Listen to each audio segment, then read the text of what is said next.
దేవుని యొక్క వాక్యాన్ని ఈ దినమందు మనం ధ్యానించుకుందాం. పరిశుద్ధ గ్రంథము నుండి సంఖ్యాకాండము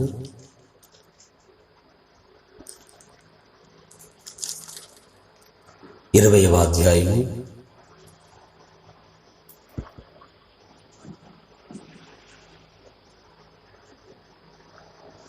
20వ అధ్యాయము 14వ వచనం నుండి కొన్ని మాటలు మనం చదువుకుందాం. నీ సహోదరుడు మాకు వచ్చిన కష్టం యావత్తు నీకు తెలిసినది. మా పితరులు ఐగుప్తులకు వెళ్ళి మేము చాలా దినములు ఐగుప్తులో నివసించితిమి. ఐగుప్తీయులు మమ్మును మా పితరులను సమర్పించిరి. మేము యెహోవాకు మొరపెట్టగా ఆయన మా మొర విని దూతను పంపి ఐగుప్తులో నుండి మమ్మల్ని రప్పించాను. ఇదిగో మేము నీ పొలిమేరల చివర ఆవేశంలో ఉన్నాము. మమ్మను ఈ దేశంలో దాటిపోనేమో. పొలములలో బడి అయినను ద్రాక్ష తోటలో బడి అయినను వెళ్ళము. బావుల నీళ్లు త్రాగము. రాజమార్గంలో నడిచిపోయేదము. నీ పొలిమేరలను దాటు వరకు కుడి వైపునకైనను ఎడమ వైపునకైనను దిగకుండా పోయిదమని చెప్పించాను. ఏదో మీరు నీవు నా దేశంలో బడి వెళ్ళకూడదు, నేను ఖడ్గముతో నీకు ఎదురుగా వచ్చిన సుమి అని అతనితో చెప్పగా, తనను ఉంచితే చిన్న ప్రార్థన చూద్దాం. మమ్మల్ని మిక్కిలిగా ప్రేమిస్తున్న పరలోకమందున మా కన్న తండ్రి, అయ్యా ఈ దినమున మరొక్కసారి నీ పిల్లల మీద మేమందరము నీ భోజనపు బల్ల ఎద్దుకు చేరుకున్నాం. తండ్రి, మా ఆత్మలను బలపరచడానికి అయా దోహదపడేటువంటి నీ వాక్యాహారమును మా మధ్యలో మీరు సమృద్ధిగా పంచండి. సత్యవాక్యాన్ని సరిగా అర్థం చేసుకొనడానికి మీ ఆత్మ సహాయమును మాకు దయచేయండి. దేవ, మనుష్యుని శక్తిని మరుగు చేసి, మానవ మాటలను మరుగు చేసి, పరిశుద్ధాత్మడా మీరు తలంచిన పరలోక సంబంధమైన సంగతులను మా మధ్యలో మీరు వెల్లడిపరచమని ప్రార్థిస్తున్నాం. తండ్రి, సమయముందు మీ ఆలోచన బయలుదేరుతూ ఉండగా ఆటంకపరచడానికి ప్రయత్నిస్తూ ఉన్న సమస్త సాతాను కార్యములన్నిటినీ యేసు క్రీస్తు నామములో సంపూర్ణంగా మేము బంధిస్తూ ఉన్నాం. పరమ తండ్రి, ప్రతి ఆటంకాన్ని మీరు దూరం చేసి మీ ఆత్మ సహాయమును తను మాకు అనుగ్రహించి నాతోనూ మాతోనూ మాట్లాడమని యేసు నామములో ప్రార్థిస్తున్నాను తండ్రి. ఆమేన్.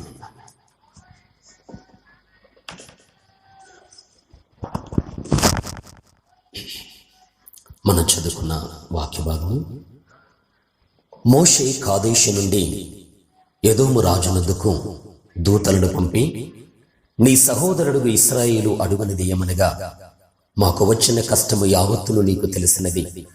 మా పితరులు ఐగుప్తులకు వెళ్ళరి. మేము చాలా దినములు ఐగుప్తులో నివసించితిమి. ఐగుప్తీయులు మమ్మను మా పితరులను శ్రమ పెట్టరి. మేము యెహోవాకు మొరపెట్టగా ఆయన మా మొరను విని దూతను పంపి ఐగుప్తులో నుండి మమ్మను రప్పించెను. ఇదిగో మేము నీ పొలిమేరల చివర కాదేశు పట్టణములో ఉన్నాము.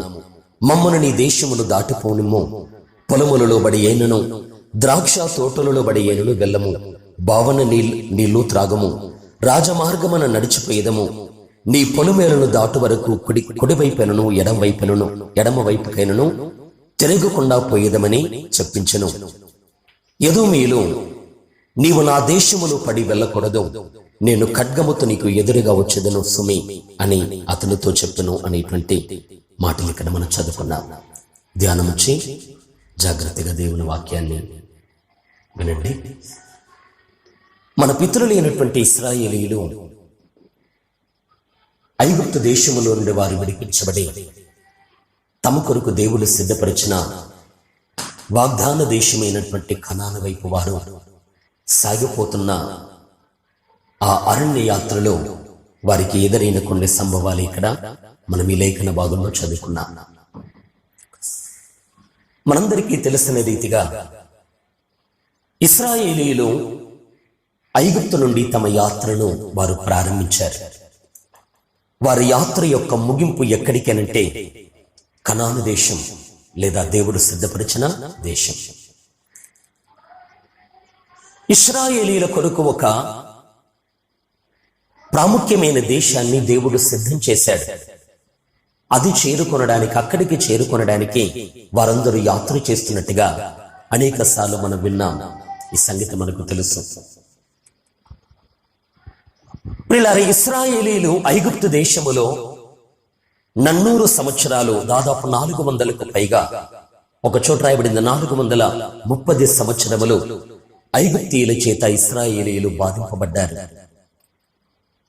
ఐగుప్తు అధికారులు వారిని చాలా నీచంగా చూశారు, హింసించారు, ఇబ్బందులకు గురి చేశారు. ఎన్నో సంవత్సరాలు కఠినమైనటువంటి ప్రయాసకరమైనటువంటి జీవితాన్ని ఇశ్రాయేలీయులు ఐగుప్తు దేశములో గడిపారు. అయితే దేవుడు తన బాహుమును చాపి తన దూతను పంపి ఐగుప్తులో నుండి దేవుడు వారిని వెలుపలికి రప్పించి అరణ్య మార్గములోనికి తీసుకుని వచ్చినట్టుగా మనం చూస్తాం. ఇప్పుడు ఇశ్రాయేలీయులు ఐగుప్తులో నుండి కనాను దేశానికి వారు సాగిపోతున్నారు. వాగ్దాన దేశానికి వారు ప్రయాణమైపోతూ ఉన్నారు. అరణ్యములో ఏదో ఒక చోట వారు ఆగిపోవటం కాదు, దేవుడు సిద్ధపరచున్న చోటికి చేరితే వారికున్న ప్రాముఖ్యమైన గురి. వారు ఎదోములో ఆగటమో, రెఫీదిములో ఆగిపోవటమో, సీను అరణ్యములో ఆగిపోవటమో, ఇలా ఐగుప్తులో నుండి బయలుదేరి యాత్ర చేస్తున్నప్పుడు ఎన్నో మజిలీలు వారు ఎదుర్కొంటూ పోతూ ఉన్నారు. అయితే ఏదో ఒక మజిలీ దగ్గర ఆగటం దేవుని చిత్తం కాదు, వారు కానానుకు చేరటమే దేవుని యొక్క చిత్తం. నేను ఎప్పుడు అంటూ ఉంటాను, ఐగుప్తులో నుండి బయటికి రావటము సంపూర్ణమైన భక్తి కాదు, కానానుకు చేరటమే భక్తి యొక్క పరిపూర్ణమైన ఉద్దేశం. అవును కదా? ఐగుప్తులో నుండి రావటము అది ఒక అనుభవం అయితే, దేవుడు సిద్ధపరచిన చోటికి చేరుకోవటమే అది ఉన్నతమైనటువంటి అనుభవం. అవును కదా? ఎవరు రక్షింపబడిన వారు అని మనం చెప్పగలం? చెప్పండి. ఐగుప్తులో నుండి బయటకు వచ్చినంత మాత్రాన రక్షింపబడిన వాడు కాదు, కానాను చేరితేనే రక్షింపబడినట్టు. అవును కదా? అవునంటారు కదా? ఎవరు రక్షింపబడిన వారు అవుతారు? ఐగుప్తులో నుండి రావటం మాత్రమే రక్షణ కాదు, కానానుకు చేరటం రక్షణ. అలాగే నేనంటాను, మనము యేసును తెలుసుకొని సువార్తను విని మారు మనస్సు పొంది బాప్తిస్మాన్ని తీసుకున్నంత మాత్రాన రక్షణ పొందినట్టు కాదు, అక్కడికి చేరితే మనము రక్షణ పొందినట్టు. అవునంటారు కదా? కనుక నేను చెప్పే మాట, అక్కడికి చేరాలి. అందుకే బైబిల్లో రాయబడింది, అక్కడికి చేరినప్పుడు మన రక్షణ సంపూర్తి అయినట్లు.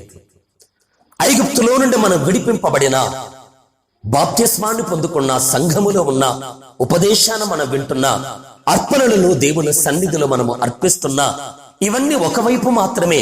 మన చేరుకోవలసిన గురిని మనము చేరవలసి ఉంది.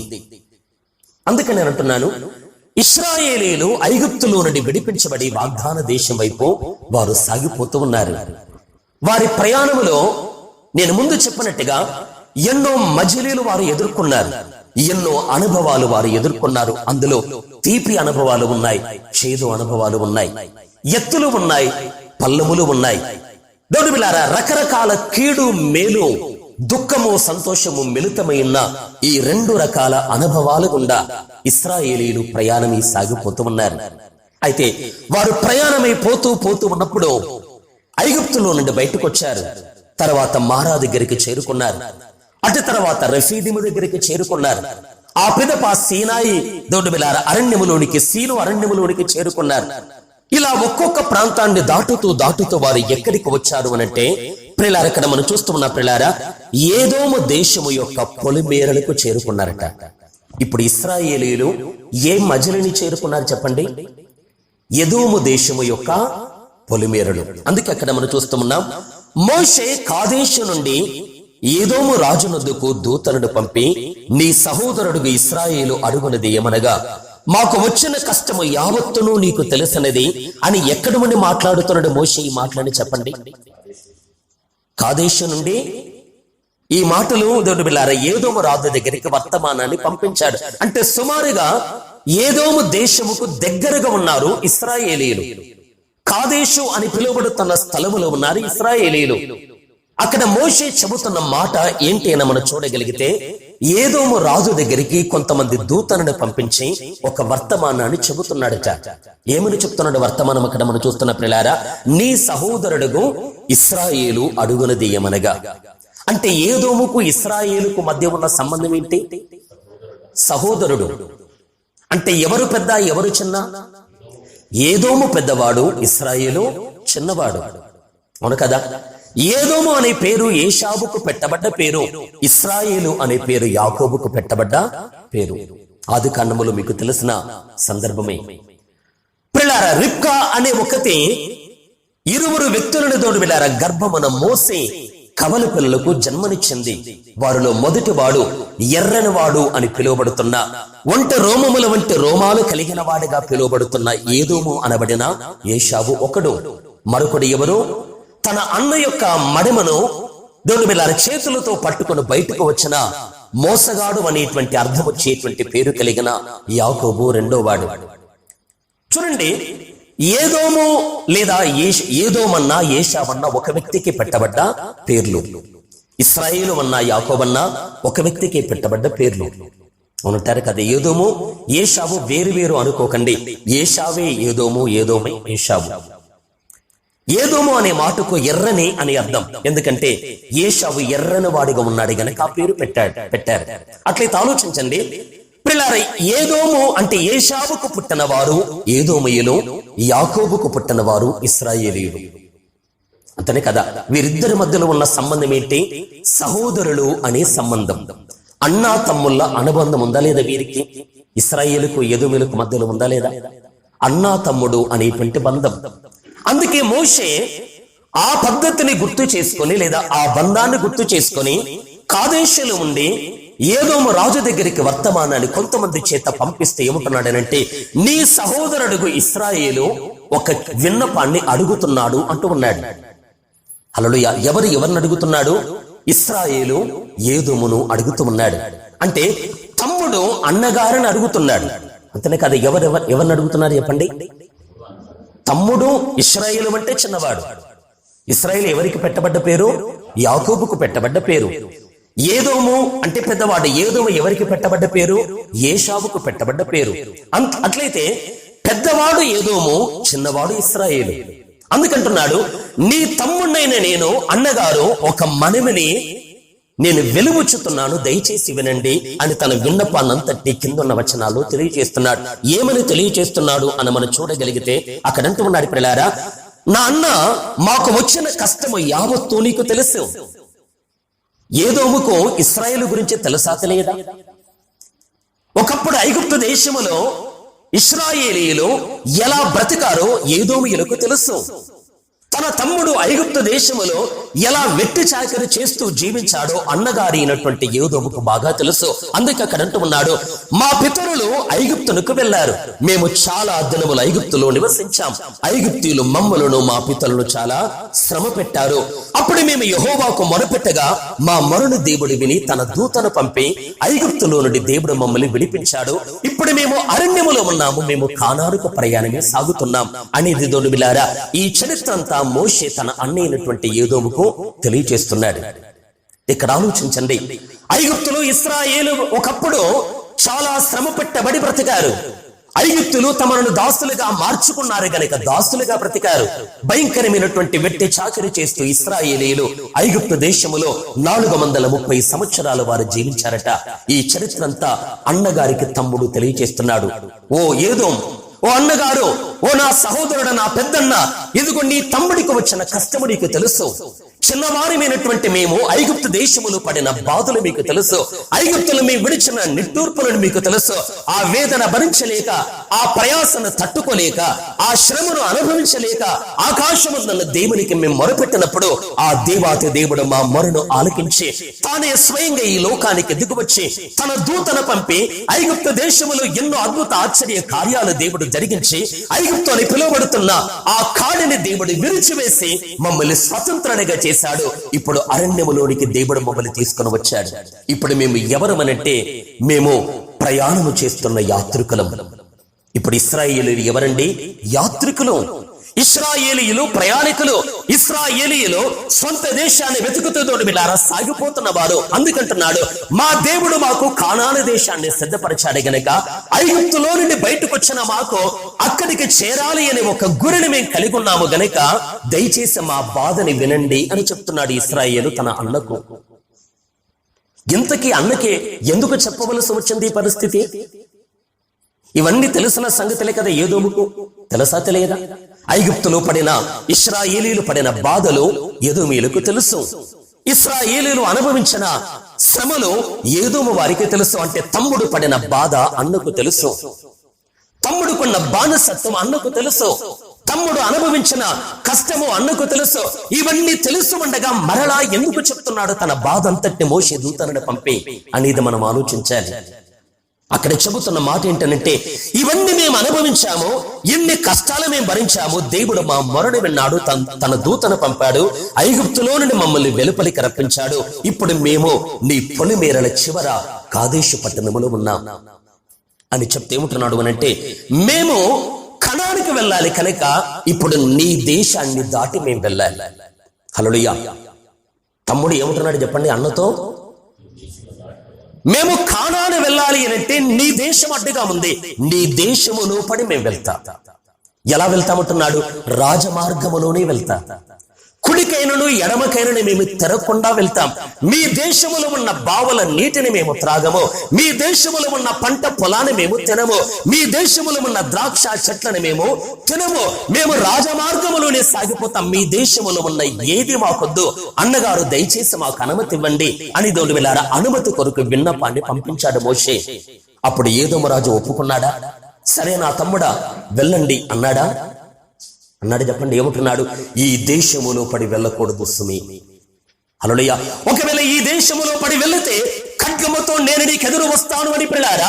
ఏదోమో అంటే అన్నగారు తమ్ముడికి అనుమతి ఇచ్చడానికి బదులుగా అన్న తమ్ముడికి అడ్డు నిలబడ్డాడు. ఇక్కడ ఆలోచించండి, ఇప్పుడు కనాను దేశానికి వెళ్లకుండా ఎవరు అడ్డుపడ్డారు? అన్న తమ్ముడిని అడ్డుకుంటున్నాడు.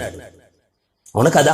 వాగ్దాన దేశం వైపు సాగకుండా ఖడ్గాన్ని దోడు బిళ్ళారా ధరించుకొని అడ్డు నిలబడతాను, హతమారుస్తాను అని పిల్లారా బెదిరించేవారు ఎవరో బయట ఉన్నవారు కాదు, రక్తము పంచుకొని పుట్టిన అన్నగారే తమ్ముడిని అడ్డగిస్తున్నాడు.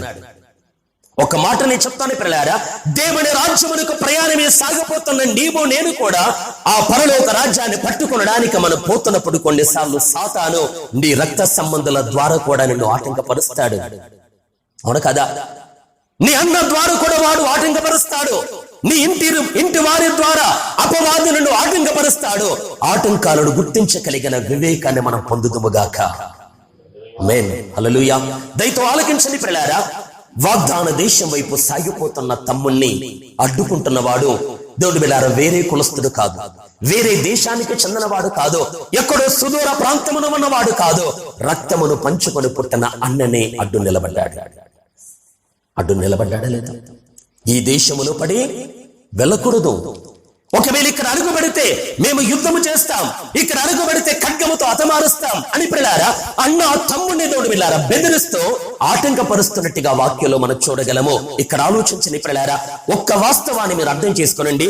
ఇశ్రాయేలీయులు దేవుడు సిద్ధపరిచిన వాగ్దాన దేశం వైపు సాగిపోతున్నప్పుడు వారిని ఆటంకపరచడానికి ఎంతమంది అడ్డు నిలబడ్డారో వారందరూ దేవునికి శత్రువులే. హల్లెలూయా. అర్థమవుతుందని చెప్తున్న మాట. ఎవరెవరు దేవునికి శత్రువులు? దేవుని ప్రజలకు అడ్డుపడే ప్రతి వాడు దేవునికి శత్రువే. అవును కదా? వాగ్దాన దేశం వైపు సాగిపోతున్న ప్రయాణికులను అడ్డుకునే ప్రతి వాడు దోడుబిలార ఎదోమీయులు కావచ్చు, వారు అమాలేకీయులు కావచ్చు, వారు మిద్యానీయులు కావచ్చు, ఎవరైనా పర్వాలేదు ప్రియులారా, దేవుని ప్రజలను అడ్డుకునే వారిని దేవుడు శత్రువు అని ఎంచాడు. అయితే ఇప్పుడు దేవునికి శత్రువు ఎవరయ్యానంటే యోధుమి దేవునికి శత్రువుగా మారిపోయాడు. అవును కదా? దేవుడు సిద్ధపరిచిన దానిని పట్టుకోకుండా అడ్డగించేవాడు దేవునికి శత్రువు, దేవుని ప్రజల్ని ఆటంకపరిచేవాడు దేవునికి శత్రువు. అట్లయితే ఆలోచించండి. ఈరోజు ఈ మాటలు మీకు ఎందుకు చెప్తానని కాస్త మనస్సు పెట్టి అర్థం చేసుకోనండి. తమ్ముడు కనాను దేశానికి సాగిపోతున్నాడు. ఎందుకంటే ఇశ్రాయేలు కొరకు ఆనందకరమైన దేశము సిద్ధంగా ఉంది. ఇశ్రాయేలు కొరకు పునాదులు కలిగిన పట్టణం సిద్ధంగా ఉంది. ఇశ్రాయేలీయుల కొరకు ఎత్తైన దోడుబిలార ప్రాకారాల చేత భద్రపరచబడిన ఉన్నతమైన పట్టణము ఇశ్రాయేలు ప్రజల కొరకు సిద్ధంగా ఉంది. దేవుడు సిద్ధపరిచిన దానిని పట్టుకొనడానికి ప్రయాణమైపోతూ ఉన్నప్పుడు ప్రియులారా ఏదోము అడ్డుగా నిలబడ్డాడు. ఎవరడ్డు నిలబడ్డారు? ఇప్పుడు ఏదోము అడ్డు నిలబడ్డాడు. మోషే అంటున్నాడు, నీ దేశములో పడి మేము వెళ్తాం, ఏదైనా ముట్టుకుంటామంటున్నాడు. చెప్పండి, ఏదోములో ఉన్న ఒక ద్రాక్ష పండును కూడా మేము తీసుకోము, బావల నీటిని మేము త్రాగము, రాజమార్గములో సైలెంట్ గా వెళ్ళిపోతామంటున్నాడు. అంటున్నారు లేదా మోషే? అర్థమవుతుందా? మోషే ఏమంటున్నాడు? మేము నీ దేశములో పడి వెళ్ళేప్పుడు మీకు హాని చెయ్యం, మేము మీ దేశాన్ని మేము దోచుకోము, మీ బావుల నీటిని కూడా మేము త్రాగము, మీ ద్రాక్ష పండ్లను మేము తినము. ఒకవేళ అలా చేస్తే దానికి తగిన వెల చెల్లిస్తామని కింది వచనంలో మాట్లాడతాడు. ఇక్కడ మోషే చెప్పే మాట ఏంటంటే, ఏదోమని మేము దాటిపోతాము, కానీ ఏదోములో ఉన్న ఏది మాకు అవసరం లేదు అని ఎంతో దూరం వెళ్ళారు. చక్కగా ఈ మాట చెప్తున్నప్పుడు తోబుట్టువైనటువంటి రక్తమును పంచుకొని పుట్టిన అన్న అని పిలువబడుతున్న ఏదోమో ఇశ్రాయేలు కష్టాన్ని అర్థం చేసుకునడానికి బదులుగా వారి కడ్డు నిలబడడానికి నిర్ణయించుకున్నాడు ఏదోము. ఈరోజు ఈ మాట మీకెందుకు చెప్తానో కాస్త ఆలోచించండి. ఇక్కడ కూర్చున్న మనమందరం కూడా ఇశ్రాయేలు ప్రజల వలె మనము కూడా విమోచింపబడి వాగ్దాన దేశం వైపు సాగిపోతున్న ప్రజల మనం. నిజమంటారా? విమోచింపబడిన వారు ఉన్నారు ఇక్కడ. ఒక్కసారి స్తోత్రం చెప్పండి. హల్లెలూయా. బిగ్గరగా కాస్త హల్లెలూయా. చూడండి ప్రియులారా, మనమందరము కూడా ఇశ్రాయేలీయులు ఎలా గొర్రె పిల్ల రక్తము చేత విడిపించబడి ఎర్ర సముద్రములో బాప్తిస్మాన్ని తీసుకొని అరణ్య యాత్రను ప్రారంభించారో, ఈ రోజు మనమందరము కూడా క్రీస్తు రక్తముతో విడిపింపబడి లోకములో నుండి వేరు చేయబడి క్రీస్తులోనికి బాప్తిస్మాన్ని పొందుకొని ఈ లోకమనే అరణ్యము గుండా పరలోకానికి యాత్ర చేస్తున్న యాత్రికులుగా మనమున్నాం. ఈ రోజు మనమందరం ఎవరమంటే నిజమైన ఆత్మీయ ఇశ్రాయేలే నూతన నిబంధన సంఘం. అయితే ఈ సంఘము వాగ్దాన దేశాన్ని పట్టుకొనడానికి పోతున్నప్పుడు ఆటంకాలు వస్తాయా? చెప్పండి, మనకు ఆటంకాలు కలుగుతాయా? నీవు ఐగుప్తులో ఉంటే నీకు ఏదో అడ్డురాడు, అమాలేకు అడ్డురాడు, ఎవడు అడ్డురాడు. ఒకవేళ విమోచింపబడి యాత్ర చేస్తే నీకు ఆటంకాలు ఉన్నాయి. హల్లెలూయా. యాత్రికులకు ఆటంకాలు ఉన్నాయి లేదా? ఖచ్చితంగా ఉన్నాయి. విమోచింపబడిన వారిని సముద్రం అడ్డగిస్తుంది, విమోచింపబడిన వారిని నదులు అడ్డగిస్తాయి, విమోచింపబడిన వారిని పర్వతాలు అడ్డగిస్తాయి. కీర్తనలు మనం చూడగలిగితే 114 రాయబడింది ప్రియులారా, ఐగుప్తులో నుండి ఇశ్రాయేలు బయలుదేరుతూ ఉన్నప్పుడు వారిని చూసి కొండలు గంతులు వేస్తున్నాయిట.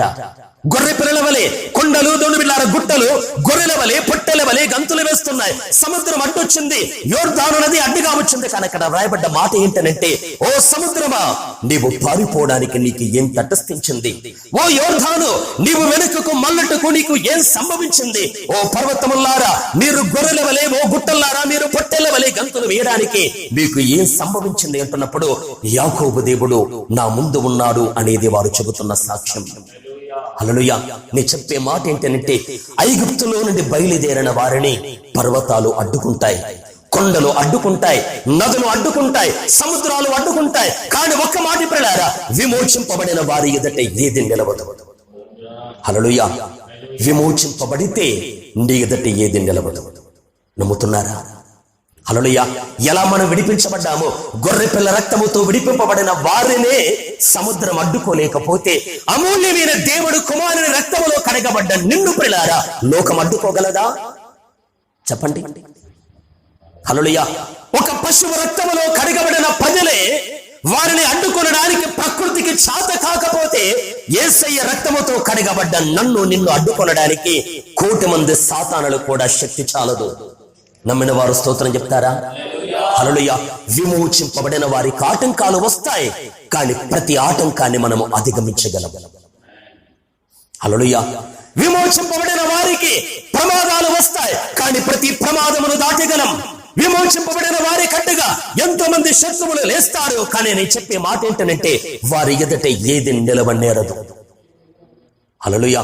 ఇలా సాగిపోతున్న ఇశ్రాయేలును ఏదోమో అడ్డుకున్నట్టుగా ఈనాడు ఆత్మీయ ఇశ్రాయేలుగా మనం కూడా ప్రయాణమే సాగిపోతున్నప్పుడు ప్రియులారా మనల్ని కూడా మన అన్నగారు అడ్డుకుంటారు. హల్లెలూయా. ఇశ్రాయేలును అంటే తమ్ముడిని ఎవరు అడ్డుకుంటున్నారు? అన్న అడ్డుకుంటున్నాడు. తమ్ముడిని ఎవరు అడ్డుకుంటున్నారు? అన్నగారు అడ్డుకుంటున్నట్టుగా పరలోకపు కానానుకు చేరడానికి ప్రయాణం చేస్తున్న నిన్ను కూడా నీ అన్నయ్య అడ్డుకుంటాడు. అడ్డుకుంటారు లేదు? పాస్టర్ గారు మాకు అన్నగారు లేరు అంటారా? హల్లెలూయా. నన్ను నా అన్న అడ్డుకుంటాడా లేదు? నిన్ను నీ అన్నగారు అడ్డుకుంటాడా లేదు? మాకు అన్నగారు లేరు, చెల్లెళ్ళే ఉన్నారంటారు. హల్లెలూయా. నేను అంటున్నాను, మనకు కూడా అన్న ఉన్నాడు. వాక్యాన్ని మనం చూడగలిగితే ప్రియులారా బైబిల్లో 1 కొరింథీ పత్రిక 15లో పౌలు గారు అంటాడు, చూడాల్సిన అవసరం లేదు కానీ, ప్రకృతి సంబంధమైనది మొదట కలిగినది అంటాడు, ఆత్మ సంబంధమైనది తరువాత కలిగినది అంటాడు. హల్లెలూయా. పెద్దవాడు ఎవరు? మొదట కలిగిన వాడు పెద్దవాడు, మొదట పుట్టినవాడు పెద్దవాడు. ఆ లెక్కలో మొదట కలిగింది ఏంటనంటే ప్రకృతి సంబంధమైనది మొదట కలిగింది అన్నాడు. తర్వాత అంటున్నాడు ఆత్మ సంబంధమైనది తర్వాత కలిగింది అన్నాడు. అంటే దాని అర్థం ఏంటి? ఇంకా మీకు అర్థం కావడానికి చెప్తాను. పాత జన్మ పెద్దదా, క్రొత్త జన్మ పెద్దదా నీ జీవితంలో? హల్లెలూయా చెప్పండి కాస్త. మనలో ఎన్ని జన్మలు ఉన్నాయి? కొత్తగా పుట్టిన వారిలో నేను చెప్పే మాట, రక్షణ పొందుకున్న విశ్వాసులు 2 జన్మలు పొందినవారు. ఒకటి పాత జన్మ, మరొకటి క్రొత్త జన్మ. అవును కదా? ఈ 2 జన్మలలో ఏ జన్మ పెద్దది? అంటే ఏది ముందు పుట్టింది? నీకు అర్థం కాలేదా? మన తల్లి గర్భంలో పుట్టాం. పుట్టిన వెంటనే మనం పాపులమా కాదా? మన తల్లి మనల్ని పాపములోనే గర్భమును ధరించను అంటాడు దావీదు. మనము జన్మముతోనే పాపులం. పిల్లలారా, పాపములోనే మనము జన్మించిన వారం. అంటే ఆలోచించండి, రక్తమాంసములు కలిగిన ఈ దేహము ముందు పుట్టింది. అవును కదా? క్రొత్త జన్మ ఎప్పుడు పుట్టిందనంటే నీవు సువార్తను విని మారు మనస్సు పొంది పాప క్షమాపణ నిమిత్తం క్రీస్తులోనికి ఎప్పుడైతే నువ్వు బాప్తిస్మాన్ని పొందుకున్నావో అప్పుడు నీ లోపల మరొకడు జన్మించాడు. అతడే కొత్త పురుషుడు, నూతన పురుషుడు, క్రొత్త జన్మ. అంటే మనలో కూడా ఇద్దరు ఉన్నారా లేదా? ఉన్నారా లేదా? ఇంకా మీకు అర్థం కావడానికి శరీరము ఒకటి, ఆత్మ ఒకటి. అవును కదా? గలతీ పత్రికలో పౌలు గారు ఏమంటాడు? శరీరము ఆత్మకును, ఆత్మ శరీరమునికి విరోధంగా ఒకదానికి ఒకటి ఎల్లప్పుడూ అపేక్షిస్తాయట, పోరాడుతాయట. మనలో ఇద్దరు ఉన్నారా లేదా? ఉన్నారా లేరా చెప్పండి. ఎందరున్నారు? ఎవరెవరు? శరీరము, ఆత్మ. ఆత్మ అంటే అర్థం ఏంటి? తర్వాత కలిగిన కొత్త జన్మ. అవును కదా? వాస్తవానికి మనకు ముందు కూడా ఆత్మ ఉంది, కానీ చచ్చిన స్థితిలో ఉంది. పాపాన్ని బట్టి, అపరాధాన్ని బట్టి మన ఆత్మ మరణించిన స్థితిలో ఉండగా వాక్యమును అంగీకరించడాన్ని బట్టి మన ఆత్మకు జీవం కలిగింది. మన పాపములన్నీ క్షమించబడ్డాయి. మన పాత జీవితము సమాధి చేయబడింది. అంటే దేవుని బిడ్డలారా, పరమందున్న తండ్రి వాక్యాన్ని మనం అంగీకరించడం ద్వారా మన లోపల ఒక నూతన జన్మ కలిగింది. కనుక అందుకే నేను అంటున్నాను, శరీరము ముందు పుట్టింది అంటే శరీర సంబంధమైన జన్మ ముందు కలిగింది, ఆత్మ సంబంధమైన జన్మ తర్వాత కలిగింది. అంతనే కాదు? ఎవరి ఇద్దరులో పెద్దవారు? నీ శరీరమా, నీ ఆత్మన? ఎవరు పెద్దవారు? శరీరం పెద్ద. అవును కదా? ఇప్పుడు నీ వయస్సు శరీర ప్రకారంగా 40 సంవత్సరాలు అనుకో. నేను రక్షణ పొందింది లేదా నీవు రక్షణ పొందింది 20 సంవత్సరాల క్రితం రక్షణ పొందావంటే పిల్లారా, నీ శరీరము నీ ఆత్మ కంటే 20 సంవత్సరాలు పెద్ద. అంతనే కదా? శరీర జన్మ ముందు కలిగింది, ఆత్మ జన్మ అటు తర్వాత కలిగింది. అందుకే పౌలంటాడు, ప్రకృతి సంబంధమైనదే మొదట కలిగినది, తరువాత ఆత్మ సంబంధమైనది అంటాడు. అట్లయితే నీ శరీరము నీకు అన్నగా ఉన్నాడు, నీ ఆత్మ నీకు తమ్ముడిగా ఉన్నాడు. అవునంటారు కదా? ఎవరిప్పుడు నీ లోపలన్నా? నీ శరీరము నీకు అన్న. ఎవరు? దేవుని బిడ్డలారా, తమ్ముడు అనంటే తరువాత నూతన జన్మ పొందుకున్న నీ ఆత్మ నీకు తమ్ముడు. అట్లయితే నేను అంటున్నాను, పరలోకమును నీవు చేరడానికి ప్రయత్నిస్తూ ఉన్నప్పుడు పిల్లారా, ఫరో నిన్ను ఆటంకపరుస్తాడు, అమాలేకీయులు నిన్ను ఆటంకపరుస్తారు. అంత మాత్రమే కాదు, నీ తోబుట్టు అని పిలువబడుతున్న నీ శరీరం అనే అన్నగారే నిన్ను ఆటంకపరుస్తాడు. ఆటంకపరుస్తాడా లేదా? ఇప్పుడు ఎవరిని ఎవరు అడ్డగిస్తారు చెప్పండి? ఇప్పుడు మనల్ని పోల్చుకుని చెప్పండి. నా ఆత్మను నా శరీరమే అడ్డగిస్తుంది. హల్లెలూయా. అడ్డగిస్తుందా? ఇప్పుడు శత్రువు ఎక్కడున్నారు? ఇక్కడే ఉన్నాడు. ఈ రోజు మనకున్న సమస్య ఏంటనంటే, ఓ ఏదోమో, ఓ అన్నగారు, నీ సహోదరుడు నేను కోరనది ఏమనగా ఈ శరీరమును దాటితేనే నేను కానాను చేరగలను. అవును కదా? ఏదోమును దాటితేనే పరమ కానాను చేరగలను. అలాగే నేనంటాను, ఈ శరీరమును జయిస్తేనే మనము దేవుని రాజ్యమును స్వతంత్రించుకోగలం. హల్లెలూయా. ఈ రోజు మన ఎదుట ఉన్న పెద్ద ఆటంకం ఏంటనంటే, ఈ ఏషావని ఈ శరీరమే మనల్ని ఆటంకపరుస్తాడు.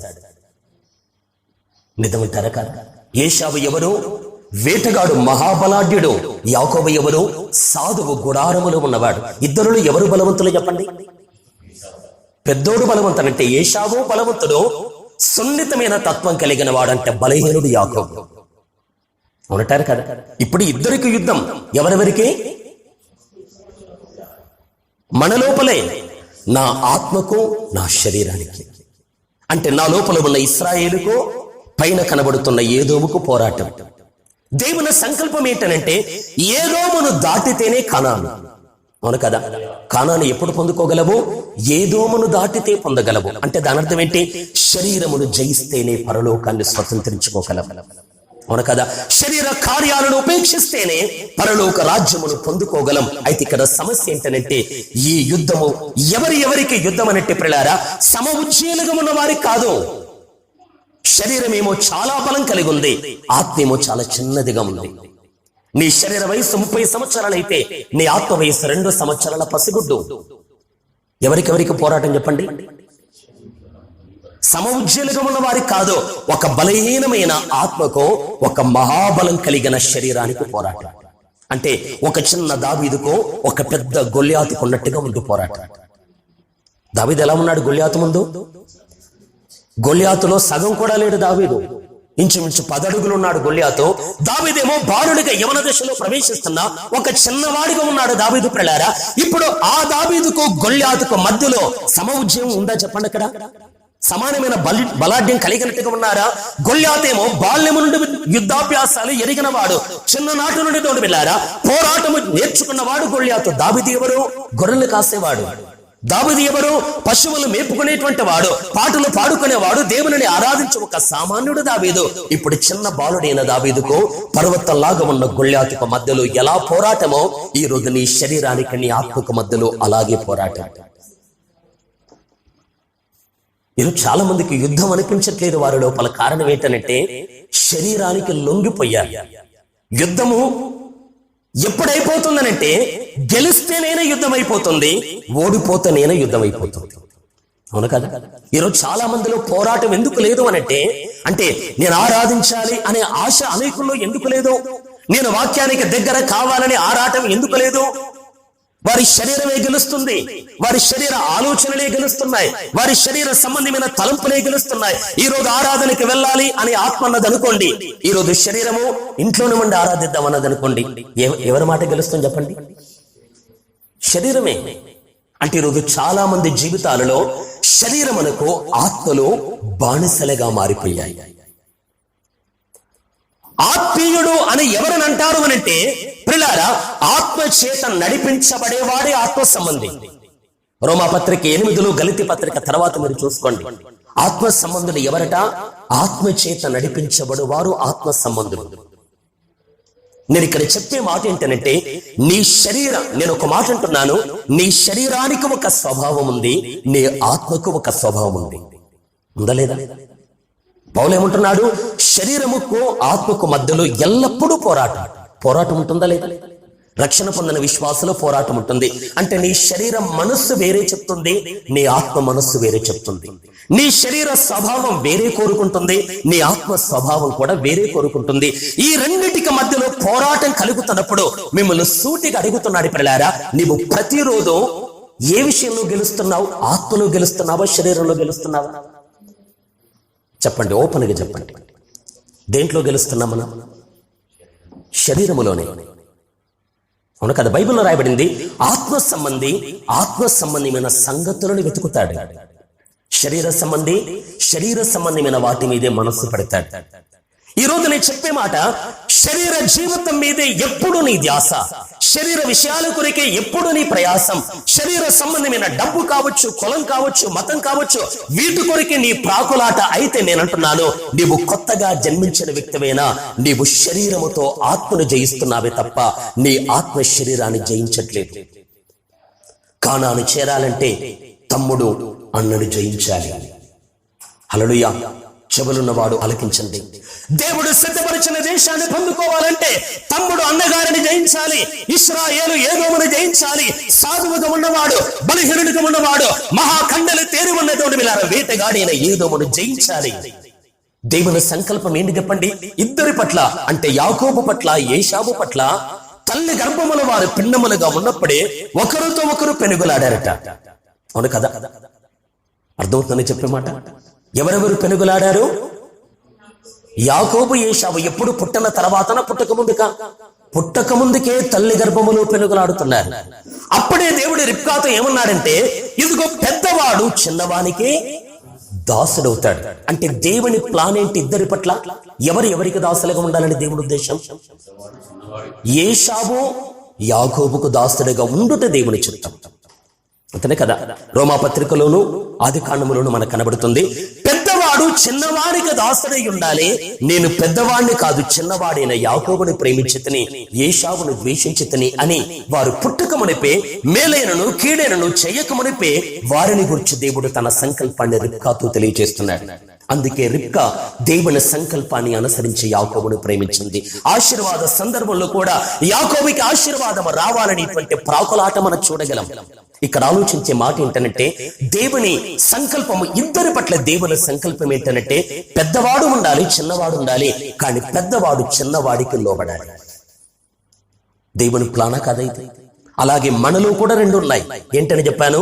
పెద్దవాడైన నీ శరీరము శరీర జీవితం, చిన్నవాడైన నీ ఆత్మ ఆత్మీయ జీవితం. ఈ రెండిట్లో ఏది ఎవరికి లోబడుట దేవుని సంకల్పం చెప్పండి. నీ ఆత్మీయ జీవితానికి నీ శరీర క్రియలన్నీ లోబడాలి. హల్లెలూయా. నీ శరీరం చెప్పినట్టు నీ ఆత్మ చేయకూడదు. నీ ఆత్మ ఏం చెప్తుందో అది శరీరం చెయ్యాలి. అవునంటారు కాదు. ఈ పోరాటం అప్పుడప్పుడు కాదు, ఇక్కడ బ్రతికనంత కాలం ఉంటుంది. ఇక్కడ విచిత్రం ఏంటంటే, శరీరమేమో 10 అడుగులు ఉన్నాడు, ఆత్మ ఏమో 2 అడుగులే చిన్నవాడుగా ఉన్నాడు. ఈ చిన్నవాడ పెద్దవాడిని ఎలా జయించగలడు చెప్పండి? జయించగలడా? ఆత్మ ఎలా ఉంది? చిన్నది. శరీరం ఎలా ఉంది? చాలా పెద్దది. ఇప్పుడు ఆ బలవంతుడైన శరీరాన్ని ఈ చిన్నవాడైన ఆత్మ ఎలా జయిస్తుంది? అందుకే వాక్యంలో మనకు కనబడుతుంది ప్రియులారా, నెఫీలీయులు రాక్షస దేహం కలిగిన వారట. వారు చాలా ఎత్తరులు అట. ఆ రోజులో పుట్టిన సామెత ఏంటి? వారు అంటున్నారట, ఇశ్రాయేలు ఏమన్నారు? వారి ఎదుట మేము మిడతల వలె ఉన్నాము. నెఫీలీయులు ఎలా ఉన్నారట? చాలా ఎత్తైన వారు, దేవదారు వృక్షములంత ఎత్తైన వారు, అనేక అడుగుల ఎత్తు కలిగిన వారు. దేవుని బిడ్డలారా, నెఫీలీయులు రాక్షస దేహం కలిగిన వారు. ఇశ్రాయేలీయులేమో 5-6 అడుగులు ఉన్నవారు. వారి ఎదుట వీరు ఎలా ఉన్నారు చెప్పండి? మిడతల వలె ఉన్నారట. అయితే ఇప్పుడు దేవుడు అంటున్నాడు, మీరు వారిని జయించాలి. హల్లెలూయా. ఇప్పుడు ఇశ్రాయేలు ఎవరిని జయించాలి? నెఫీలీయులు. నెఫీలు అంటే ఎవరు? దాదాపు 30 అడుగుల నుండి 50, 60, 70 అడుగుల వరకు కూడా ఉంటారు. బైబిల్లో రాయబడింది, దేవదారు వృక్షములంతా ఎత్తైన వారు అని దేవుడు పలికాడు వారిని గురించి. చూడండి, 40 అడుగుల ఎత్తున్న నెఫీలీయుడు ఎక్కడ? 5 అడుగుల ఎత్తున్న ఇశ్రాయేలీయుడు ఎక్కడ? ఇప్పుడు ఎవరెవరికి పోరాటము చెప్పండి? 5 అడుగులు ఉన్నవాడు 50 అడుగులు ఉన్నవానితో పోరాటం చెయ్యాలి. అందుకే ఇశ్రాయేలు ఏమన్నారు? అది మంచి దేశమే, కానీ మనం మాత్రం చేయాలి అన్నారా లేదా? సంఖ్యాకాండం ఏమన్నారు? ఆ దేశం మంచిదే, పాలు ఇతరులు ప్రవహించే దేశమే, ఆనందకరమైన దేశమే. అక్కడ పండిన పంటలు చాలా ఉన్నతమైనవి, అక్కడ కట్టబడ్డ పట్టణాలు చాలా గొప్పవి, అక్కడ ఉన్న ఇండ్లు చాలా బలమైనవి, అక్కడ ఒక్క ద్రాక్ష గెల ఇదిగో మేము ఇద్దరము దండి మీద మోసుకుని వచ్చాం, మోసే చూడు అంటున్నారు పిల్లారా. అది మంచి దేశమే కాదనట్లేదు. కానీ చివరికి వారు చెప్పే మాట ఏంటి? మనము అక్కడికి చేరం అన్నారా లేదా? కానీ యెహోషువ ఏమన్నాడు? కాలేబు ఏమన్నాడు? తమ బట్టలు చింపుకొని పిల్లారా సర్వ సమాజం మీద సాగిలపడంటున్నారు. ఓ ఇశ్రాయేలీయులారా, మీరు వారిని బట్టి భయపడవలసిన అవసరం లేదు. మనతో ఉన్న దేవుడు ఆ శత్రువులను మనకు అప్పగిస్తాడు అన్నాడు యెహోషువ. హల్లెలూయా. ఎవరి మాటను దేవుని బిడ్డలారా దేవుడు గణపరిచాడు చెప్పండి? 10 మంది మాటను కాదు, యెహోషువ కాలేబుల మాటను దేవుడు గణపరిచాడు. ఈ రోజు నేను అంటున్నాను, నీ శరీర తత్వం ఎంత బలమైనదైనా, నీ శరీర కోరికలు ఎంత బలమైనవైనా, నీ శరీర స్వభావం పిల్లారా దేవునికి వ్యతిరేకమైన అనేక ఆలోచనలతో నింపబడినదైనా, ఒక్క మాట పలుకు, ఈ సర్వ శరీరమును నా ఆత్మకు లొంగదీస్తాడు దేవుడు అని నమ్ము. హల్లెలూయా. నేను శరీరాన్ని జయించలేకపోతున్నాను, కోపాన్ని జయించలేకపోతున్నాను, స్వార్థాన్ని జయించలేకపోతున్నాను, అసూయని జయించలేకపోతున్నాను, శరీర కార్యాలను జయించలేకపోతున్నాను. ఇక నా వలన కాదు అంటే నీవు జయం పొందలేవు. ఏమని పలకాలి? శరీరాన్ని దేవుడు నాకు లొంగతీస్తాడు. హల్లెలూయా. యెహోషువ అన్నట్టుగానే యెహోషువనే దేవుని బిడ్డలారా నెఫీలీయులను జయించాడట. యెహోషువ గ్రంథములో కనబడుతుంది. ఆ ఎత్తైన వారిని ఎవరు జయించారు? ఒక చిన్నవాడైన యెహోషువ. హల్లెలూయా. 40-50 అడుగుల ఎత్తున్న ఆ ఎత్తులను పిల్లారా, ఒక చిన్నవాడు బలహీనుడైనటువంటి యెహోషువ ఎలా జయించాడు అనంటే విశ్వాసము కలిగిన వారి పక్షమున దేవుడు నిలబడతాడు. అందుకని ముందు నుండి చెప్తున్నాడు పిల్లారా, నీ ఆత్మ చాలా చిన్నది, నీ శరీరము చాలా పెద్దది. ఈ చిన్నవాడైన ఆత్మ పెద్దదైన నీ శరీరమును జయించడానికి నీ ఆత్మకు శక్తి లేదు గనక ఆయనే నీతో ఉంటాడట. హల్లెలూయా.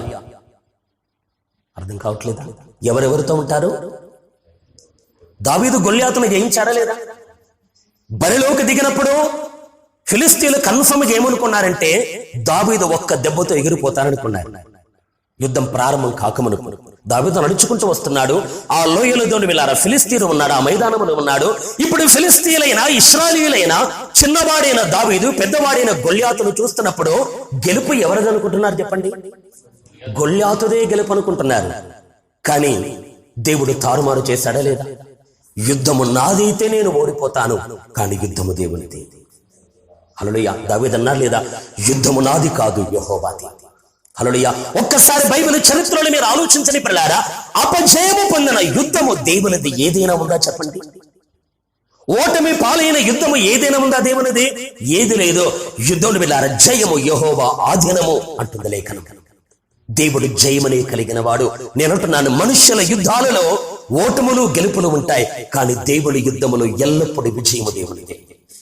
అందుకే దావీదు అంటున్నాడు, యుద్ధము నాదైతే నేను కంగారు పడాలి, కానీ యుద్ధము దేవునిది అన్నాడు లేదా? అందుకని చెప్తున్నాడు పిల్లారా, ఈ చిన్న ఆత్మ, ఈ బలహీనమైన నీ ఆత్మీయ జీవితము, బలమైన నీ శరీర కార్యాలను గెలవాలి అనే ఆశ నీకుంటే దేవుడు నీ పక్షంగా నిలబడతాడు. దావీదులో ఆ కోరిక ఉందా లేదా? ఎత్తైన దేవుని ఇశ్రాయేలీయులందరిలో కూడా భుజముల కంటే పైకి ఎత్తు కలిగిన వాడు సౌలు కూడా గొల్యాతును చూసి భయపడ్డాడు. సైన్యాధిపతులు కూడా గొల్యాతును చూసి భయపడ్డారు. అధికారులు గొల్యాతును చూసి భయపడ్డారు. దేవుని ఎంతో మందిని యుద్ధములో హతమార్చిన వీరులు శూరులు గొల్యాతును చూడగానే భయపడ్డారు. ఎవరికీ రోషము లేదు. కానీ దావీదు దేవుని గొల్యాతు చెప్పుతున్న మాటలు వినగానే రోషము దేవుని పొంగిపోయింది దావీదులో. సున్నతి లేని ఈ పనికి మారిన వాడు దేవుని సైన్యములను తిరస్కరించడమా అన్నాడా లేదా? ఒక పనికి మారిన వాడు, ఒక విగ్రహారాధికుడు, ఒక అసత్య దేవుణ్ణి బొమ్మను ప్రార్థన చేసే ఒక సున్నతి లేని ఫిలిస్తీయుడు సజీవుడైన దేవుని సైన్యాన్ని తిరస్కరించుట అని పిల్లారు ఏమంటున్నాడు తెలుసా? నేడు నీ దేహాన్ని నిన్ను నరికివేసి నీ దేహాన్ని కాకులకు గద్దలకు ఎరగా వేస్తానన్నాడు దావీదు. నేనంటున్నాను, జయము పొందాలని రోషము నీకుంటే దేవుడు నీకు సహాయం చేస్తాడు. హల్లెలూయా. శరీర కార్యాలు ఉన్నవి అని నీకు తెలుసు, అవి నిన్ను బాధిస్తున్నాయి అని తెలుసు, పాపానికి లొంగిపోతున్నావు అని తెలుసు. అయినా ఎందుకు ఆత్మ సహాయం నీకు దొరకట్లేదో తెలుసా? దాన్ని గెలవాలని ఒక తపన నీకు లేదు, దాన్ని ఓడించాలని ఒక రోషము నీకు లేదు. నా ఆత్మ నా శరీరానికి లొంగకూడదు అని ఒక పట్టుదల నీలో లేదు కనుక దేవుడు నీ పక్షాన ఉండట్లేదు. సౌలుకు రోషము లేదు, మంత్రులకు రోషము లేదు, సైన్యాధిపతులకు రోషము లేదు. చిన్నవాడైన దావీదుకుంది. ఉందా లేదా? ఈ రోజు నేను చెప్పే మాట ఏంటంటే, నా శరీర క్రియలన్నీ లొంగిపోవాలి అనే కోరిక నీకుంటే దేవుడు నీ పక్షాన నిలబడతాడు. అర్థమైన వారు స్తోత్రం చెప్పండి. హల్లెలూయా. ఒక్క మాటని దయతో ఆలకించండి. పౌలు గారు కూడా అంటాడు కదా, నా శరీరమును నేను లోపరుచుకుంటున్నాను అంటాడు. కొరింథీ పత్రికలను మాట్లాడతాడు.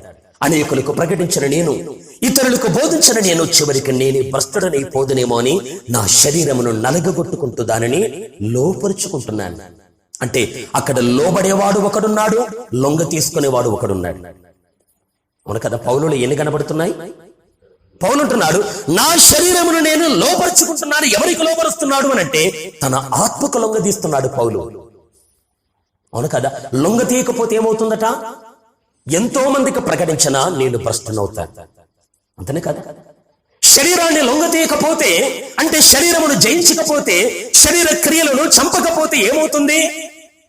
సేవకుడైనా భ్రష్టుడైపోతాడు, సంఘ పెద్దైనా నరకానికి వెళ్ళిపోతాడు, విశ్వాసైనా శరీరమును జయించకపోతే పరమకాణానికి చేరడు, నరకానికి వెళ్ళిపోతాడు. అందుకే నేను అంటున్నాడు పిల్లారా, ఈ అరణ్య యాత్రలో నీ కడ్డుపడుతున్న బలమైన శత్రువు నీ శరీరమే గనక దానిని జయించడానికి నిర్ణయం చేసుకో. అక్కడ అంటున్నాడు, మోషే ఏమంటున్నాడు, ఈ శరీరాన్ని ఎలా దాటుతామంటున్నాడు అంటే ఏదోమును ఎలా దాటుతామంటున్నాడు, ఏదోములో ఎన్నో ఉన్నాయి కానీ వీటిని మేము చూడము అన్నాడా లేదా? మూలవాక్యాన్ని తర్వాత మీరు గమనించండి ప్రియులారా, మేము ఏదోములో పడి వెళ్తాం. ఎలా వెళ్తామంటున్నాడు? కుడికైనను ఎడమకైనను తిరగం. ఏదోములో చాలా పండ్లు ఉన్నాయి, ఏ పండును మేము తినము. ఏదోములో చాలా బాబుల ఊటలు ఉన్నాయి, ఏ ఊటను మేము త్రాగము. మేము చక్కగా సాగిపోతాము, రాజమార్గములోనే రాజును చూస్తూ మేము సాగిపోతామంటున్నాడు మోషే. హల్లెలూయా. అలాగే నేనంటాను, నీవు నీ శరీరములో బ్రతుకుతున్నప్పుడు ఎలా బ్రతకాలో తెలుసా? ఈ శరీరములో కూడా రకరకాల ఊటలు పుడతాయి, అవును కదా? ఈ శరీరములో రకరకాల కోరికలు అనేటువంటి నీటి ఊటలు పుడతాయి. ఆ ఊటల నీటిని త్రాగకూడదు మనం. ఈ శరీరములో కూడా ఫలాలు ఫలిస్తాయి, ద్రాక్షలు ఫలిస్తాయి లేదు? ఈ శరీరములో ఆత్మ ఫలము ఎలా ఉందో శరీర ఫలాలు కూడా ఉన్నాయి. గలతీ పత్రికలో శరీర ఫలం ఏంటి? జారుత్వం అనేది శరీర ఫలం, కోపం అనేది శరీర ఫలం, అసూయ అనేది శరీర ఫలము, విగ్రహారాధన అనేది అది ఆత్మ సంబంధమైనదేనా శరీర సంబంధమైనదా? అది శరీర ఫలము. దేవుని బిడ్డలారా, క్రోధము, పగ, ప్రతికూలతలు, దూషణ మాటలు ఇవన్నీ శరీర ఫలములు. నేను అంటున్నాడు పిల్లారా, శరీరములోనే మన ఆత్మ ఉంది. కానీ ఎలా ఉండాలి మన ఆత్మ అంటే? శరీరములో పుట్టిన ఏది మనము ముట్టుకోకుండా ఉండాలి. అదే విశ్వాస జీవితం. హల్లెలూయా. ఈరోజు మన శరీరములో పుట్టేటువంటి ఊటలనే మనం త్రాగుతూ, శరీరములో పుట్టే ఫలాలనే మనం తింటూ, అంటే శరీరములో పుడుతున్న దేవునికి అసహ్యమైన ప్రతి కార్యానికి మనము లొంగిపోతూ ఉంటే ఎలా కానాను చేరగలం చెప్పండి? చేరగలమా? ఐగుప్తును విడిచినందుకు సంతోషిస్తున్నావు, ఎర్ర సముద్రాన్ని దాటినందుకు సంతోషిస్తున్నావు. మోషే లాంటి దేవుని బిడ్డలారా, మోషే నోట ఉన్న ఉపదేశాన్ని దేవుడు మనకు అనుగ్రహించినందుకు సంతోషిస్తున్నాం. కానీ ఒక్క మాట, మన అనుదిన జీవితంలో మన శరీరం, మన దేవుని బిడ్డలారా, మన ఆత్మను లొంగ తీసుకుంటుంది కదా. ప్రార్థనా జీవితం శరీరానికి లొంగిపోయింది. శరీరం ఏముంటుంది? నిద్రపోంటుంది. శరీరం ఏముంటుంది? మొబైల్ ఫోన్ పట్టుకుంటుంది. ఆత్మ ఏముంటుంది? ప్రార్థన చేయంటుంది. ఆత్మ ఉపవాసం ఉంటుంది. ఆత్మ వాక్యాన్ని ధ్యానించమంటుంది. ఏది గెలుస్తుంది మన జీవితంలో? ఏదో మన శరీరమే కదా, అవును కదా? నీ సమయాన్ని శరీరానికి చేశావు, నీ సమయాన్ని మొబైల్ ఫోన్కి చేశావు, నీ సమయాన్ని పిల్లారా పనికిరాని కథలకి చేశావు. నీ శరీరమును పిల్లారా ఈ రోజు నీవు శరీర సంబంధమైన కార్యాలకు పూర్తిగా అప్పగించి నీ శరీరానికి నీ ఆత్మ లొంగిపోయినట్టు ఈ రోజు నీ జీవితం ఉంది గనక కానాను నీకు కనబట్టం లేదు. హల్లెలూయా. ప్రతిరోజు మన అనుదిన జీవితంలో దేన్ని గెలిపిస్తున్నామండి మనము? చెప్పండి, ముగిస్తాను. దేన్ని గెలిపిస్తున్నాం? శరీరాన్ని కదా. ఈ రోజు నేను అంటున్నాను, ఒక దావీదు వలె రోషాన్ని పొందుకోండి. ప్రభా, ఈ సున్నతి లేని ఈ ఫిలిస్తీనికి మేం దాసులుగా ఉండటమా అన్నాడు లేదా? దావీదు అన్నాడు లేదా? ఈ విగ్రహారాధికుడికి మేం దాసులుగా ఉండటమా? కాదు కాదు అని పిల్లారా, ఈ యుద్ధము నాది కాదు, యెహోవాది అని పిల్లారా. ఖడ్గము లేకుండా, డాలు లేకుండా, ఈట లేకుండా నా దేవుడు ఖడ్గముంటేనే రక్షించేవాడు అని కాదు పిల్లారా, ఆయన ఖడ్గము లేకుండా కూడా రక్షించగలడు అని బరిలోకి దూకాడు దావీదు. ఆ దావీదును చూసి దేవుడు ఎంత ఆనందించి ఉంటాడు ఊహించుకోండి.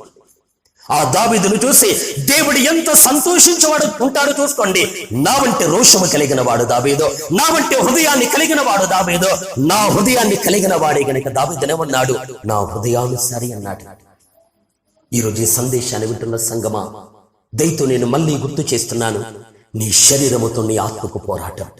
ఒకవేళ నీకు పోరాటం లేదు అంటే నీవు ఆత్మను, నీవు శరీరాన్ని జయించినందుకు కాదు, నీ శరీరానికి నీ ఆత్మ లొంగిపోయి ఓడిపోయింది గనక నీకు యుద్ధం అనిపించట్లేదు. ఈరోజు తిరిగి నూతన బలాన్ని పొందుతారా? చెప్పడానికి చాలా ఉన్నవి నేను చెప్పాలంటే, కానీ మిమ్మల్ని చూస్తుంటే నాకు చెప్పాలనిపించట్లేదు. ప్రియులారా, ఈ శరీరాన్ని దాటడానికి మీ కోరిక ఉందా? కోరిక ఉందా? ఒక్క మాట, చివరిగా ఒక్క మాట మనం చదువుకుందాం. ఓబద్యా గ్రంథములో, ఓబద్యా గ్రంథము 1వ అధ్యాయం ఉంటుంది. అందులో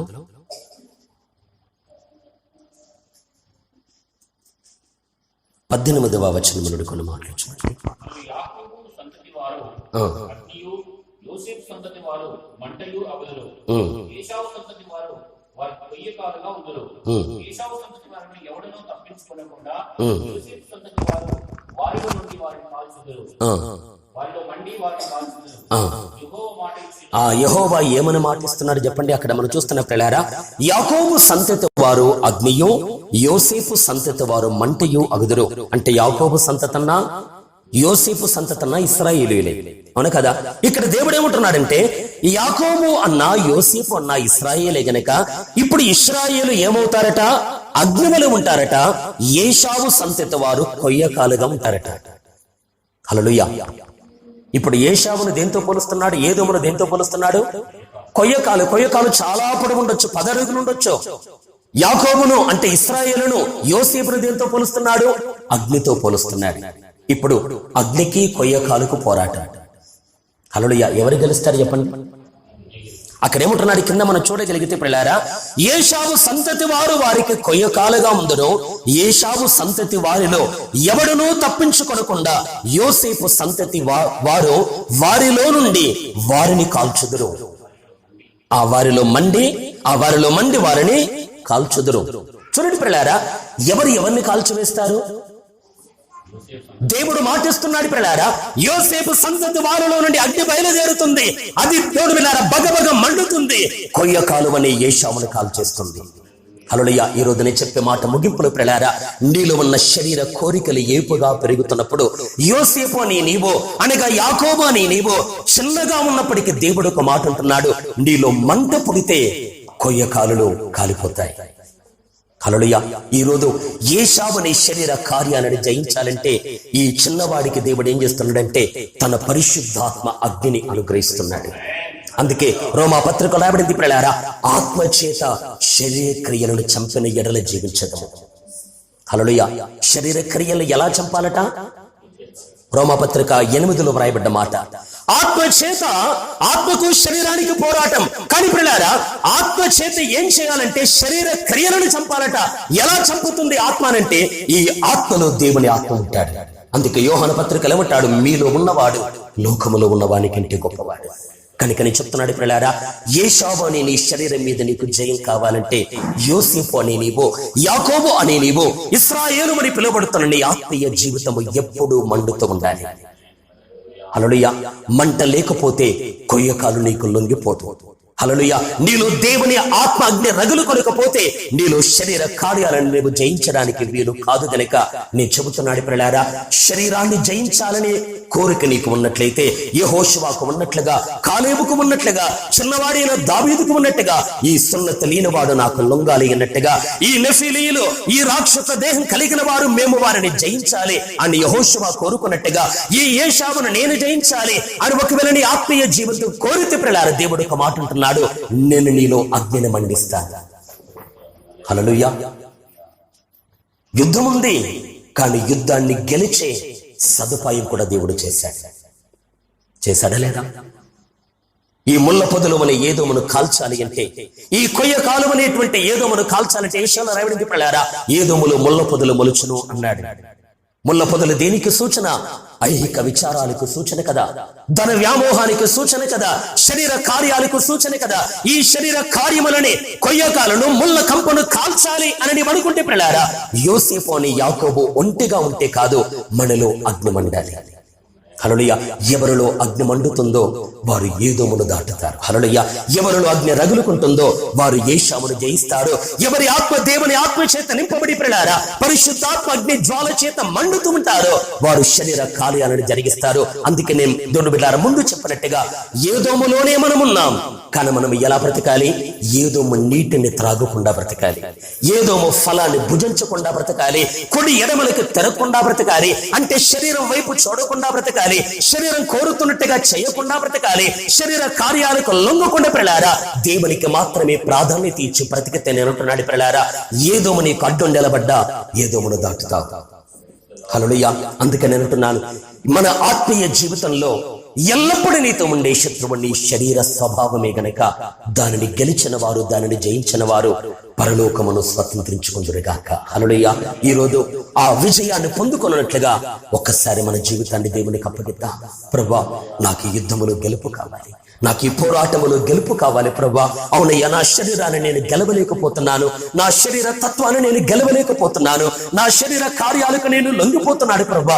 నిద్రకు లొంగిపోతున్నాను, సినిమాలకు లొంగిపోతున్నాను, శరీర కార్యాలకు లొంగిపోతున్నాను, వ్యర్థమైన వాటికి నేను లొంగిపోతున్నాను, పనికిరాని స్నేహానికి నేను లొంగిపోతున్నాను, వ్యర్థమైనటువంటి మాటలకు నేను లొంగిపోతున్నాను ప్రభా. నా శరీరానికి నా ఆత్మ లొంగిపోయింది కనుక ఆత్మ బలహీనంగా మారిపోయింది, శరీరం బలంగా మారిపోయింది. ఈ రోజు ప్రభు నేను ఆత్మలో గెలుపు పొందాలి, నా శరీరాన్ని లొంగ తీసుకోవాలి. ఈ రోజు నేను చిన్నవాడిగా ఉన్నానయ్యా, ఇదిగో ముళ్ళ కంపనిని జయించలేకపోతున్నాను, కొయ్య కాలును లొంగ తీసుకోలేకపోతున్నాను. ఇదిగో దహించి వస్తువైన దేవ, నా లోపల నీవు మండుమని పిల్లారా. దేవుని ఆత్మకు ఎవరు చోటిస్తారో వారిని దేవుడు మండించనుగాక. హల్లెలూయా. ఈ రోజు దేవుని బిడ్డలారా, జయము పొందాలి అని మీరు ఆశపడితే మీ జీవితాన్ని దేవుని చేతులకు అప్పగించండి. కన్నులు మూసుకోండి, మోకరించండి, ప్రార్థన చేద్దాం. హల్లెలూయా. అందరం మోకరించగలిగిన వారందరూ మోకాళ్ళ మీదకి రండి. హల్లెలూయా. ఈ పోరాటం యొక్క తీవ్రత కొంతమందికి అర్థం కావట్లేదు. దేవుని సంఘమా, యుద్ధములో గెలుపొందుతావా? ఎన్నో సంవత్సరాలు నీ ఆత్మ పాపానికి దాసులుగా బ్రతకలేదా? ఎన్నో సంవత్సరాలు ఇశ్రాయేలు ఐగుప్తుకు దాసులుగా మారినట్టుగా నీ ఆత్మ పాపానికి బానిసగా మారిపోయింది. శరీర కోరికలకు, మనస్సు కోరికలకు బానిసగా మారిపోయింది. నీ ఆత్మ పేరుకు ఉంది, కానీ పాపాన్ని బట్టి చచ్చిన స్థితిలో ఉంది. అలాంటి నిన్ను తన దూతను పంపి, తన కుమారుణ్ణే పంపి, తన స్వరక్తమిచ్చి, తన ప్రాణమిచ్చి, ఎంతో ప్రేమించి నీ కొరకు బలైపోయి నిన్ను లోకములో నుండి, పాపములో నుండి విడిపించాడు. విడిపించబడిన దేవుని బిడ్డ, ఈరోజు మళ్ళీ శరీరానికి లొంగిపోతే, ఈరోజు ఏదోముకు లొంగిపోతే వాగ్దాన దేశం ఎలా చేరుకోగలవు? హల్లెలూయా, హల్లెలూయా. మోషే బట్టి ఒక తీర్మానము చేద్దాం. మేము ఏదోములో పడి నడుస్తాం, కానీ ఏదోమును ఆశించం. మేము ఏదోము దేశము గుండా సాగిపోతాం, ఏదోములో ఉన్న ఫలాన్ని మేము భుజించం. ఏదోములో పుట్టే ఊట నీటిని మేము త్రాగము. ఏదోములో ఉన్న ఆకర్షణీయమైన సంగతులను కుడి ఎడమలు తిరిగి మేము చూడము. మేము రాజమార్గములోనే పడిపోతాం. హల్లెలూయా. ఎంతో మంది ప్రియులారా, ఎంతో మంది సేవకులు కూడా ఈ యోధము దగ్గరే లొంగిపోతూ ఉన్నారు. అయ్యా, మాకు జయం కావాలి తండ్రి, మాకు జయ జీవితం కావాలి ప్రభా అని ప్రార్థిస్తారా? హల్లెలూయా. మాకు విజయం కావాలి ప్రభా. హల్లెలూయా. పౌలు గారు అంటాడు, తండ్రి అయిన దేవుడు క్రీస్తునందు ఎల్లప్పుడూ మమ్మలను విజయోత్సవంతో ఊరేగించుతున్నాడు. ఆ దేవునికి స్తోత్రం అన్నాడు పౌలు. హల్లెలూయా. ఎల్లప్పుడూ ఒక విజయ జీవితం మనకు కావాలి. ఎల్లప్పుడూ జయోత్సవంతో కూడుకున్న జీవితం మనకు కావాలి. హల్లెలూయా. అది ఎవరికి? సౌలు వలె ఆసక్తి లేని వారికి కాదు. సైన్యాధిపతులు ఆసక్తి లేని వారిగా ఉన్నారు, వారికి కాదు. బలహీనుడైన దావీదు వలె రోషం అంటే వారికి దేవుడు గెలిపిస్తాడు. హల్లెలూయా, హల్లెలూయా, హల్లెలూయా, హల్లెలూయా. స్తోత్రం, స్తోత్రం. ఈరోజు రక్షణ పొందుకున్న చాలా మంది విశ్వాసులు కుటుంబాలతో సహా శరీర స్వభావానికి దాసులుగా బ్రతుకుతున్న వారే. అయ్యో, ఈ పరిస్థితిని మార్చు తండ్రి. ఈరోజు సంఘాలలో ఉన్న యవనస్తులు శరీర కార్యాలకు లొంగిపోయిన వారే. ఈరోజు సంఘములలో ఉన్న తల్లిదండ్రులు శరీర కార్యాలకు లొంగిపోయిన వారే. ప్రార్థన, ఆరాధన, సహవాసము, వాక్యము అంటే వారికి అంతా పట్టింపు అనిపించదు. అదన్నిటి తర్వాత అనిపిస్తుంది వారికి. హల్లెలూయా, హల్లెలూయా. సంఘము నిజమైన ఇశ్రాయేలుతో నిండుగాక.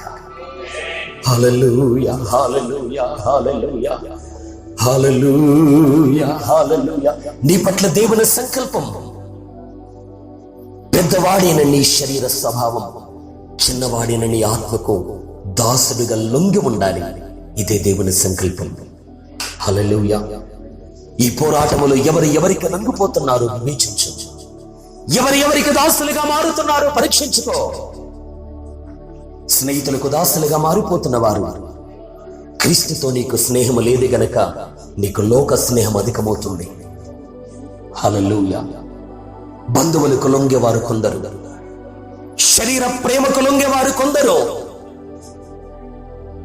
ప్రియులారా, ఇదంతా ఓటమి జీవితమే. గెలుపులోనికి రండి. హల్లెలూయా. నేను గెలుస్తాను అని యెహోషువ వలె చెప్పు. నన్ను ఎదిరించే శత్రువులు 7 జాతుల వారైనా, యెబూసీయులైనా, పెరిజీయులైనా, హిత్తీయులైనా, హివ్వీయులైనా, అమోరీయులైనా, చివరికి రాక్షస దేహము కలిగిన నెఫీలీయులైనా వారందరిని మేము జయిస్తాం. ఎలా యెహోషువ అంటే యెహోషువకున్న సాక్ష్యం ఇదే. మోషేకు తోడయ్యున్నట్టుగా నాకు తోడుగా దేవుడు ఉన్నాడు. హల్లెలూయా, హల్లెలూయా. అయ్యా, నా శరీర కార్యాలను నీ అనుగ్రహాన్ని బట్టే జయించగలడు. నీ ఆత్మ సహాయాన్ని బట్టే జయించగలడు. నీకు దుఃఖాన్ని కలిగించే, నీకు కోపాన్ని తెప్పించే ఈ శరీర కార్యాలను ప్రభువా నీ ఆత్మతో జయించగలడు. నీ ఆత్మ సహాయం దయచేయమని మనం ప్రార్థన చేద్దాం. హల్లెలూయా, హల్లెలూయా. ప్రార్థన చేసుకుందాం. దేవునికి ప్రాధాన్యత ఇవ్వండి. దయచేసి ఆత్మీయ జీవితానికి ప్రాధాన్యత ఇవ్వండి. కానాను చేరుకునే గడియలు సమీపించాయి. ఏదోమును జయించకపోతే విడవబడతావు సంగమా. శరీరాన్ని జయించకపోతే క్రీస్తు రాకడలో ఎత్తబడవు సంగమా. జయిద్దాం. నీవు జయం పొందడానికి అన్ని సహాయములు దేవుడు నీకు చేయగాక. ఆశ కలిగి ఉండు. హల్లెలూయా, హల్లెలూయా, హల్లెలూయా, హల్లెలూయా, హల్లెలూయా. పరిశుద్ధాత్మ కొరకు అందరము ఆసక్తి కలిగి అడుగుదాం. దేవుడు, అయ్యా వీటన్నిటిని జయించాలంటే నీ శక్తి నాకు కావాలి. యోసేపు సంతతి వారిని మండిస్తానన్నావు ప్రభా. నీ ఆత్మ మంట నాలో రగులుకోవాలి. హల్లెలూయా, హల్లెలూయా. ప్రార్థన చేద్దాం.